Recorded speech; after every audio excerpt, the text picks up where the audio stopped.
first guest is, of course, a comedian who was a cast member on Saturday Night Live and has appeared in numerous films, including Dirty Work. Please welcome our friend Norm MacDonald. That's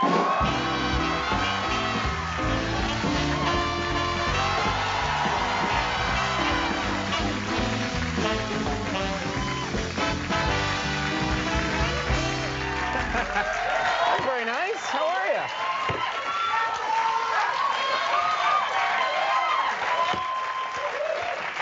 No, I had to come back to show the respect, man, because, like, I started Saturday Night Live the same year you started this show. That's right, that's right. Yeah, and I remember watching, we'd all watch and go, I don't think it's going to work. It's not going to work. And, but then it worked, and it was great, and we're all really proud.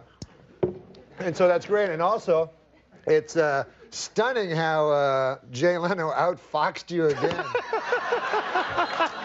Yeah, he's good. I know. You think, like, everybody's like, oh, I'm Jay Leno. They do the voice and everything. Meanwhile, he's the shrewdest guy. He outfoxed, you're in good company. He outfoxed Johnny Carson, David Letterman. Every 10 years, some redheaded rube shows up. I'm like some clown off the bus Yeah, with cardboard suit. Gee golly, this is going to be great. Yeah, you can have it after me. You go, hey, thanks, Jay. So that's the phone call you got. Yeah, yeah. Your agent's like, there's good news and bad news. You are doing the Tonight Show, it's true. But remember that discussion where you said, I'll never have to follow Leno again?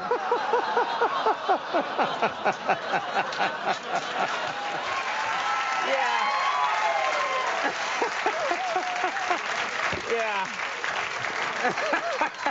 It's so nice to have you back, Norm.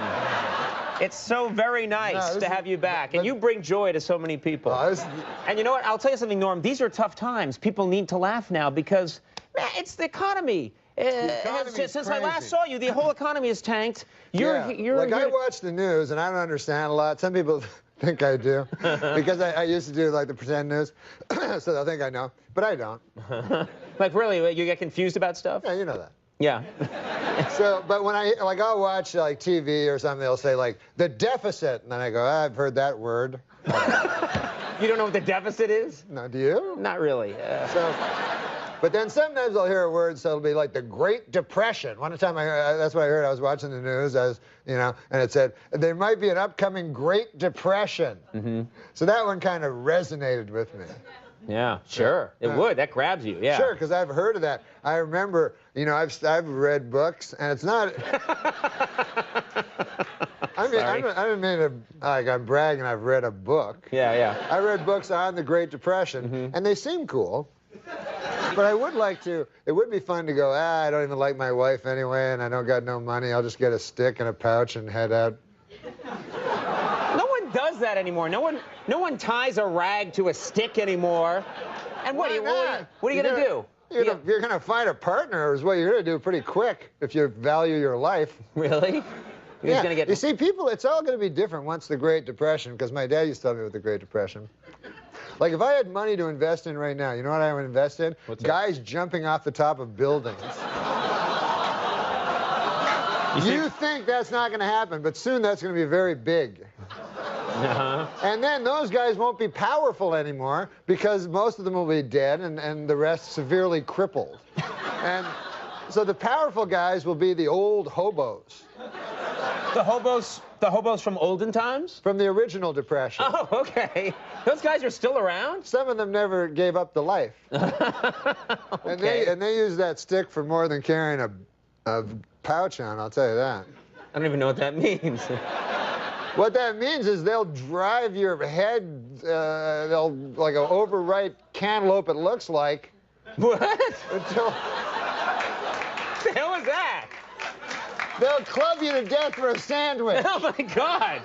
Well, thanks for spelling it out for me. All right. So you're afraid of these hobos? Well, of course I am. You really think these old hobos from the Depression, you think there's any one of them left? Yeah, there's Kitchener Leslie. What? He's an old hobo that's waiting in wait for his time. You'll know all about it. You just wait. Hey. You will literally say anything. It doesn't matter to you, does it? I thought we were here to, as well as to say a lovely goodbye to you for getting a promotion. Is to say... You have a big project to talk about. I have a big project. Let's tell us what this project is. This is exciting. Are you familiar with Sully Sullenberg? The captain who landed the plane on the Hudson. Everybody knows Captain Sully Sullenberg. Everybody now knows who he is. I've known him for quite a long time. You knew him before this whole thing happened? I knew him 10 years ago. You knew Sully Sullenberg, the captain who landed the plane on the Hudson that long? Yes. 10 years? Yes. And I, as soon as I first met him, I thought there's something special about this guy, and I bought his story. You're kidding. That's fantastic. That's great. Yeah, I met him in, where did I meet him? Airport. I met him. It was a Sbarro's. Uh-huh. That adds up, yeah. And he was getting pizzas. He was getting pepperoni, but anyway, whatever. So, and I heard you made a movie. I made a movie. This is going to be a huge movie. You have the movie of Captain Sully Sullenberg. Yeah, I can break it here, I guess. This is great. This is huge. Well, you want to see a clip? Yeah, I want to see a clip, and this must have an exciting footage. Well, well... This story, the end of this story is incredible. When the engines go out and... The movie's been in the can for 6 months. You made a movie about Captain Sully Sullenberg, and you finished it before he even crashed the plane on the Hudson, landed Yeah, and it's too bad, man, because I was struggling for an ending for a long time. It's called Sully Sullenberg. Sully Sullenberger. You clearly spent 10 years you've known this man? You forgot the at the end of his name? I call him by a nickname, whatever. It's called Sully Sullenberger, Airport Pilot. But anyways, I brought a clip. Oh, let's take a look at the clip. Oh, can I say something? Yeah, yeah. I play Sully. You play Sully in the movie? We have to see this now. Unbelievably, this was shot before the incident that made him famous, but let's take a look.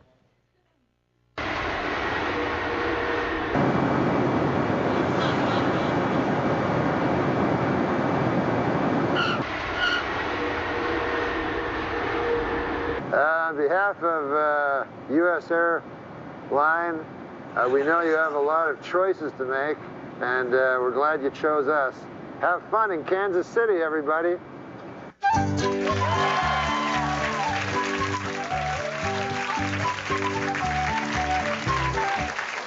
It's not a good ending. It's a terrible ending. It's the worst possible ending. I keep saying reshoots, and they have no money for reshoots. They're like, I said a long shot of the Hudson. Nothing. No, that's not going to do it. But mostly, I know there's not enough time, but mostly we talked about it was a love story. What? A love story with who? Him and his wife, Lori Sungelberger. What was her name? I wrote this bit 25 minutes ago. You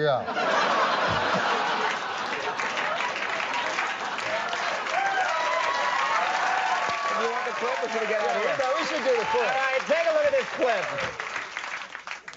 Sully, why didn't you give me a seat? Why do I have to stand here for the whole flight? I told you it's cheaper. We're saving up for the thing. Now listen, you know why you're standing up here. I'm just kidding you. I love you, that's why. Hey, you wanna land this? Yeah. Pretty well lands itself.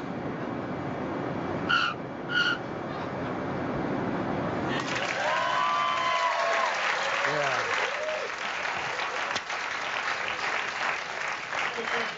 Hey, we're gonna be friends in L.A., No, man. we're not gonna be friends in L.A. Me and you betcha. You betcha we Norm's are. going to be at the Comedy Connection in Chicopee, Massachusetts, February 20th, and at the Wilbur Theater in Boston, February 21st. One of the funniest people I ever met, Norm MacDonald. Thank you so much. Just stay for a second. All right, we'll be right back. Gordon Ramsay's coming up. Stick around. Where are you going?